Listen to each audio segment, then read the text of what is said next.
নারে তাকবীর, আল্লাহু আকবার।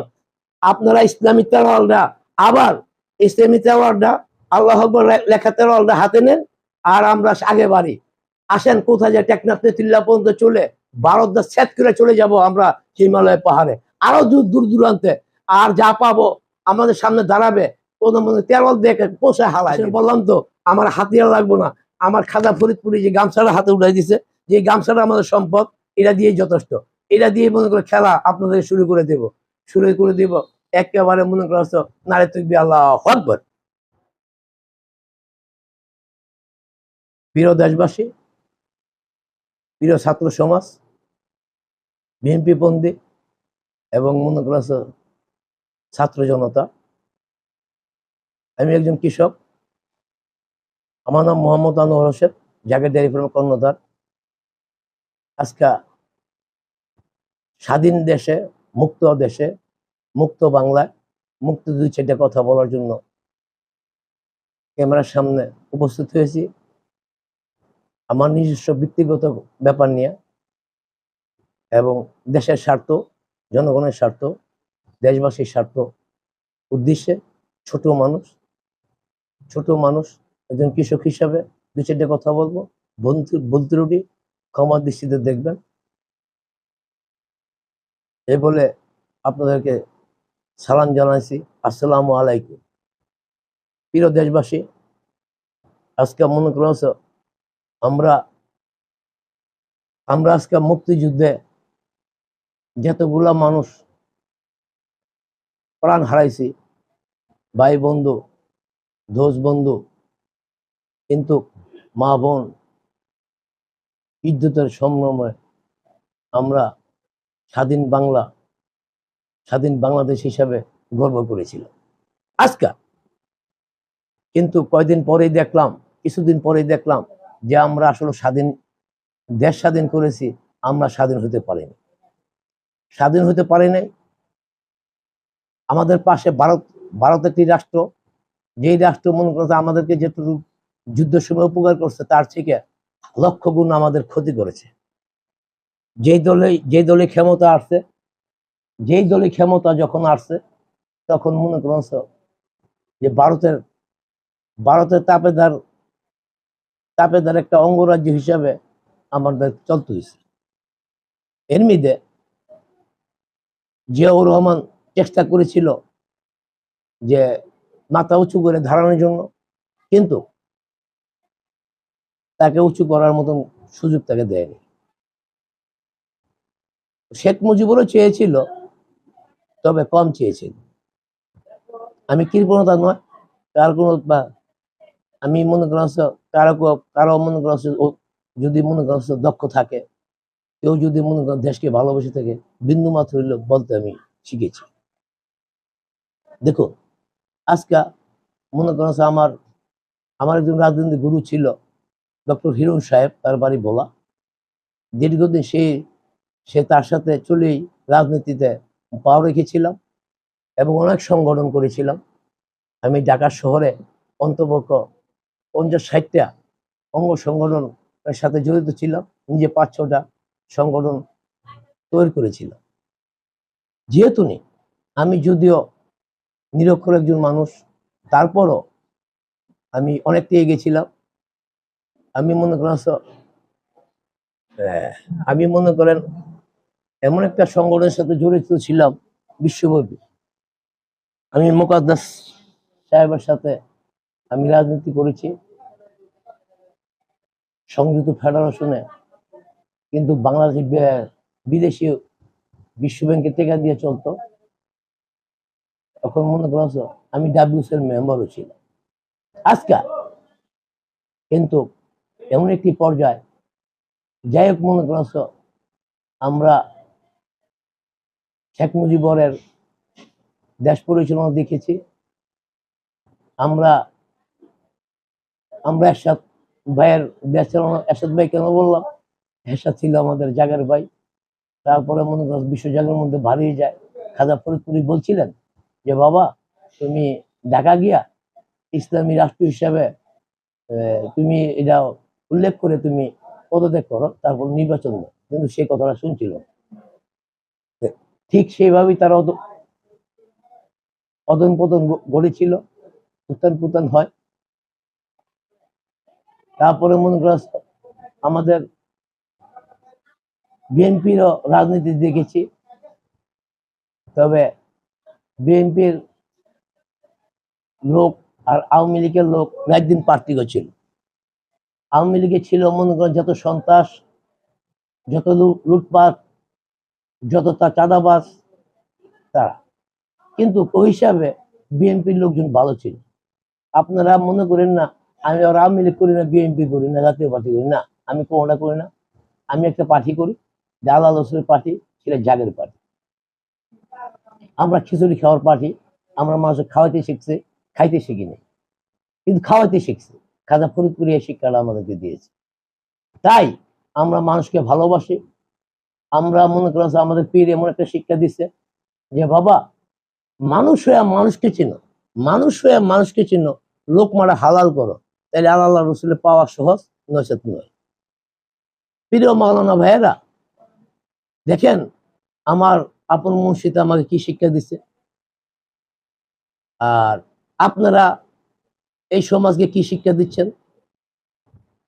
আমরা দেখেন তো কারোর সাথে মারামারি কিলাকিলি আমাদের জাগের পার্টির, জাগের সমাজের একটি লোকও মারামারি করতে যায়নি। হ্যাঁ, আন্দোলন করেছি, এই যে মনে করেন স্বাধীনতার আন্দোলনে আমরা অংশ নিয়েছি, সবাই আমরা ঝাঁপায় পড়ছি, কিন্তু তাই বললা আমরা কেউ কারোর সাথে রংবাজি করতে যাইনি, কারো লুটতরাজ করতে যাইনি, চাঁদাবাজি করতে যাইনি, কারণ এটা আমাদের গুরু শিক্ষা দেয়নি। তাই বলবো, এখন মনে করছ হবাই মাত্র মনে করছ কত মাসেখানে হইল বোধ হয়, আজকে তো আমাদের তত্ত্বাবধায়ক সরকার বসছে নাকি, 1 মাস হয়েছে না, 2 মাস হইল, 2 মাসের কাছাকাছি। আচ্ছা, 2 মাসের কাছাকাছি হয়ে গেল।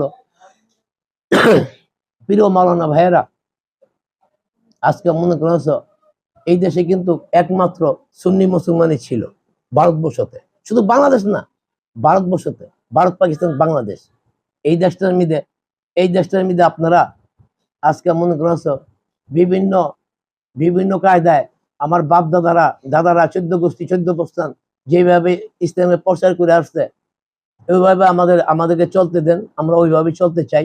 কারণ আমরা মনে করি যেভাবে শিক্ষা পাইছি, আমার গুরু শিক্ষা আমার ওইভাবে মানতে হবে। কারণ মাওলানা সাহেবরা, প্রিয় মাওলানা সাহেবরা, দেখি ক্যামেরায় বসে বসে দেখে যে মাজার গুলো ভেঙে ফেলো, সমস্ত মাজারগুলো সমান করে দাও। দেখেন মাওলানা সাহেব, আপনি বুঝতে পারবেন যদি আপনি আমার এই কথাগুলো আপনার কানে যায় না। আমরা বলি মামুন সাহেব, আপনার জন্য আন্দোলন আমি আনোয়ার সবার আগে গিয়েছিলাম, কারণ আপনি দেশের মাওলানা একজন, তাই। আর আপনি মনে করেন আজকে মুসলমান হইয়া আপনি তো বড় মাওলানা হইয়া আপনারা মাজার ভাঙতে গেছেন। এই মামুন সাহেব, আপনি কি জানেন? আপনি কি কোনোদিন শুনেছেন? আপনি কি মনে করেন ইতিহাস জানেন? ইতিহাস পড়ে নেন, ইতিহাস পড়ে নেন। আপনি যদি না পারেন তাহলে বলছে ফরিদপুর ইসলাম বইটা আপনার ছোট্ট একটা বই আপনি পড়ে নিয়ে, যে ইসলাম সৃষ্টি করতেছে ভারতবর্ষতে কারা করছে। যদি তাই হয়, ইতিহাস যা বলে তা করেন দয়া করে। ভারতবর্ষতে কোনো নবীগণ আসেনি, আসছে মনে করেন পিয়াউলিয়ারা। এই পিয়াউলিয়াদের মাধ্যমে আপনারা ধর্ম প্রচার করছেন। আপনারা মনে শাহজাহান শাহপরানের মাজার ভাঙতে যান। ছি, লজ্জা হয় মাওলানা সাহেব, মামুন সাহেব, লজ্জা হয়। আপনার মতো যে মাওলানা, আপনি সব মাজার ভেঙে ঘুরা করে দিতে চান। এই পিয়াউলিয়া যদি না দেশে না আসতো, এরকম জঘন্য ভারতবর্ষতে আপনারা মাথা উঁচু করে দাঁড়াইতে পারতেন না। দেখেন না, আপনাদের মতো মাওলানার জন্য আজকে ভারতবর্ষতে মুসলমানরা মাইর খায়। ওই আপনারা তো প্রতিবাদ করেন না। আপনারা মনে করছে মন্দির পাহারা দেন, অবশ্যই দিবেন, কারণ ওরা তো মানুষ, যার ধর্ম নিয়ে বাঁচতে করেন। আমি খুশি হয়েছি যে আপনারা মন্দির পাহারা দিতেছেন না, ওদের জন্য ক্ষতি না হয়। ওরা মনে করছে অল্প মানুষ, আর আমরা সংখ্যা অনেক।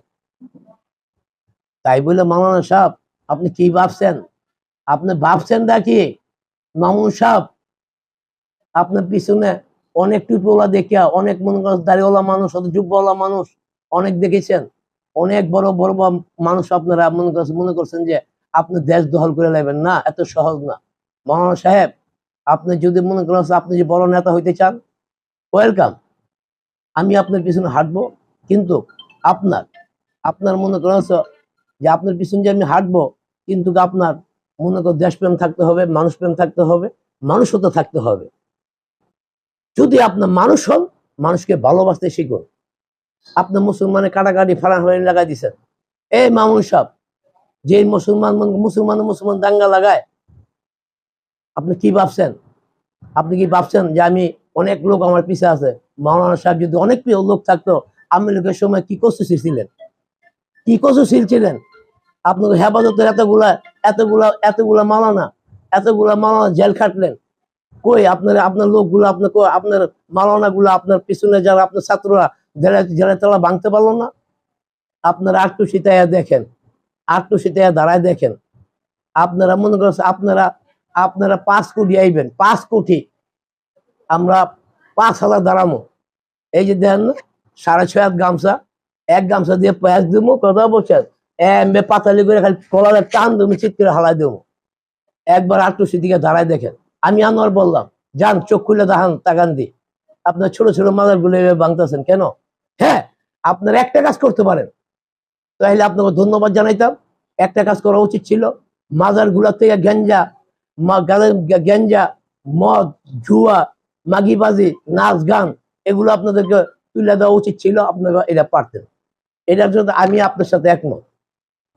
এবং শুধু আমি না, এদের সমস্ত দেশবাসী এক হবে, এক মতামত হবে।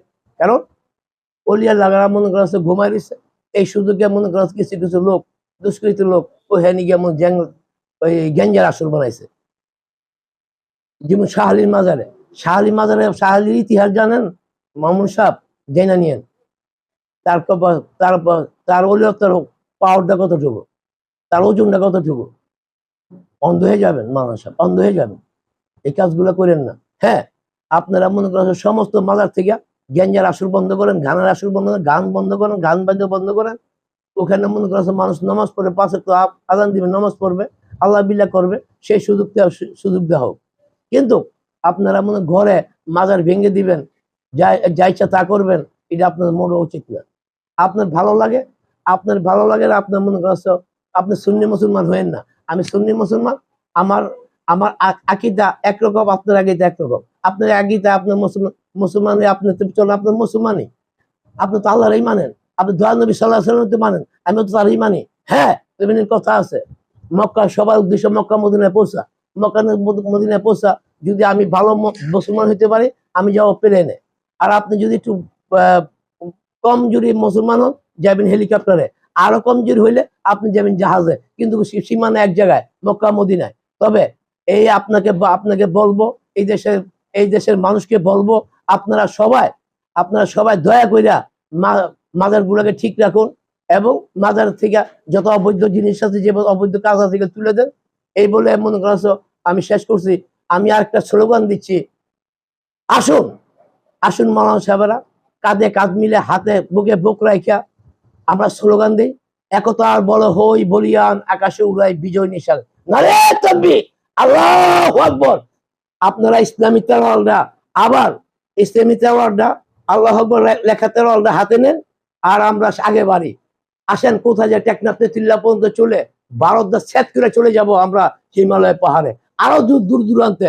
আর যা পাবো আমাদের সামনে দাঁড়াবে, কোনো তেরল দেখে পোষায় হালাই দিব। মাওলানা সাহেব, এই কাজ করেন। মুসলমান ভাই মুসলমানকে দাঙ্গা গড়েন না, আমার দাঙ্গার দিকে ঠেলে নিয়েন না। আর যদি গড়ান, যদি এত বড় শক্তিশালী আপনার মাওলানা হয়ে থাকেন, আসেন আটটুসি, আপনার দাওয়াত দিলাম, আসুন দিয়ে আটটুসিতে দেখি আপনি কত বড় মাদার ভাঙবেন না প্লেয়ার। আসেন বললাম তো, আমার হাতিয়ার লাগবো না। আমার খাজা ফরিদপুরি যে গামছাটা হাতে উঠাই দিছে, যে গামছাটা আমাদের সম্পদ, এটা দিয়ে যথেষ্ট। এটা দিয়ে মনে করো খেলা আপনাদের শুরু করে দেব, একেবারে মনে করো নারে তাকবীর, আল্লাহু আকবার।